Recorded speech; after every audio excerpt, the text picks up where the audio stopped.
እንግዲህ ወጥቶ ከመቅረት ከድንገተኛ አደጋ መድኃኔዓለም ይጠብቀን። በሰው ሀገር ላይ እንደው ምንም ከመሆን መድኃኔዓለም ይጠብቀን። እባካችሁን ይህን ቪዲዮ እስከ መጨረሻው በጥንቃቄ እዩት።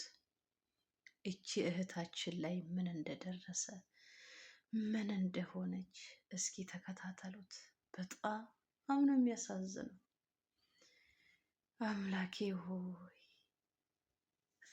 እውነታውን አስፈራው። በጣም ነው የሚያስፈራው። እቺ እህታችን እንግዲህ መረጃውን ያወጣው ካሜራ ነው። እንደምታዩት በጠዋት ተነስታ ሰላም አውለኝ ብላ እንግዲህ ቡና የሚሆን ሻይ ለማፍላት እንግዲህ ማንቆርቆሪያ ላይ ወይ ደግሞ ቀርታ ውሃውን እንግዲህ ጋዝ ልታቀጣጥል ስትሄድ ነው። ጋዙ ከፍት ነው ያደረው ማለት ነው። ከፍት ሲያደር እንዲህ ነው የሚሆነው። እንግዲህ እንዴት ነው የሚሮጠው እናንተ? እሳቱ ሮጣ እኮ ማምለጥ አልቻለችም። መድኃኔዓለምን የኔ እናት የኔ ካርታታ እንዴት አንጀት ትበላለች። ድምፁን አላስገባውላችሁ። ስትጮህ አንድ ሰው አልደረሰላትም። ምናልባት ህይወቷ ሊተርፍ ይሆናል። እንግዲህ መድኃኔዓለም እሱ ያተርፋት። አላወኩም። እጅግ በጣም በጣም ነው የሚያሳዝነው። ውድ የሀገሬ ልጆች ከፈጣሪ በታይ እንደ ውስጥ አንዳንዴ ሲደክመን የሆነ ነገር ጋዝ ከፍተን ተዋለን። ብቻ ብዙ በተለይ ምግብ ነክ ላይ እንዴት አንጀቴ እንደበላችኝ ገብርኤልን። ስትሮጥ እኮ አያችሁ፣ አላመለጠችም። እሳቱ እንዴት ነው የሚሮጠው? በአንዴው እኮ ነው ኩሽናውን ያዳረሰው።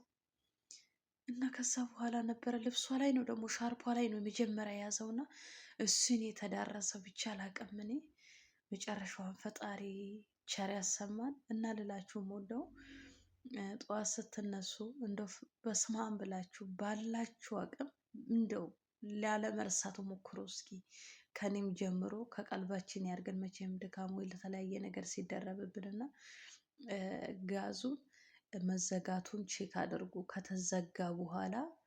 አለበለዛ ርቀታችሁን እንኳን ጠብቃችሁ ብቻ ጥንቃቄ አድርጉ። እኔ በመልስ እንደምንጠነቀቅ አላቅምና እቺ እህታችን እንግዲህ ይሄው በስደት ላይ ጋዝ እንደዚህ ፈንድቶባት ጉድ ሆናለች ማለት ነው። ሁላችሁም ጥንቃቄ ያደርጉ ከፈጣሪ በታች። ለብዙዎችም ሼር አድርጉላቸው። ብዙ የማያውቁ ልጆች አሉ። በእውነት ብዙ ቪዲዮዎች ስራ ያለውና ብዙ አይቻለው ብዙ ተምር ያለው የሚሉ አሉና እባካቸውን ሼር አድርጉላቸው። ህይወታቸውን ይጠብቁ። በአጠቃላይ ልል የምችለው እግዚአብሔር በስደት እንደው ክፉ ወሬ ያሰማን። እህቶቻችን ትላንትና አንዷ አይታችኋል እንግዲህ ሚዲያ ላይ እንደዛ እየሆነች ራሷን እየቀጠቀጠች የስደት ህይወት እንግዲህ ብቻ እግዚአብሔር በቃ ይበለን። እኔ ምንም ልላል ቀጣሽ ነፍስያ አንድም በአገር ናፍቆት አንድም በስደት እንግልት ተስፋ ያልቆረጠች የጀገነች ነፍስያ ነገን ለመኖር ነገን ለማየት ዛሬን መስዋዕትነት የምትከፍል ህይወት ታሳዝን የምታሳሳ በብዙ ምክንያቶች እልፍ በሚሆኑ ሰበቦች አንዴ ከሀገር የወጣች እግር መመነሻዋን ትናፍቃለች። ምንም ምክንያት ይኑራት ሁሌም በሐሳብ ትዳክራለች። የሀገር ቤት ናፍቆቱ የቤተሰብ ትዝታው ሁሉን ነገር ለቤተሰብ